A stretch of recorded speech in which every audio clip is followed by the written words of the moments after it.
Bus కండక్టర్ల చిల్లర గురించి రకరకాల జోక్స్ తరచుగా వినిపిస్తూనే ఉంటాయి. అంతేకాదు బస్ కండక్టర్లు ప్రయాణికుల మధ్య చిల్లర డబ్బుల విషయంలో తరచు గొడవలు జరుగుతుంటాయి. అయితే బస్సులో ప్రయాణించే ప్రయాణికులు తమకు టికెట్ కు సరిపడ చిల్లర ఇచ్చి సహకరించమని కోరుతూ ఉంటారు. ఈ విషయం బస్సు లోపల గోడలపై కూడా రాసి ఉంటాయి.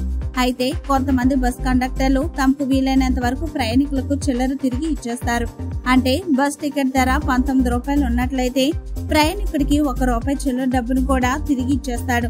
అయితే కొన్నిసార్లు ఎంతమందికి చిల్లర ఇవ్వాలి, అందరూ నోట్లు ఇస్తున్నారు అంటూ కొంతమంది కండక్టర్లు చిల్లర ప్రయాణికులకు తిరిగి ఇవ్వరు. ఇప్పుడు ఇలాంటి ఘటన ఒకటి బెంగళూరులోని BMTC బస్సులో చోటు చేసుకుంది. తనకు ₹5 చిల్లరను కండక్టర్ ఇవ్వలేదని ఓ ప్రయాణికుడు సోషల్ మీడియా వేదికగా ఆవేదన వ్యక్తం చేశాడు. ప్రస్తుతం ఈ పోస్ట్ నెట్టింట్లో చక్కర్లు కొడుతుంది.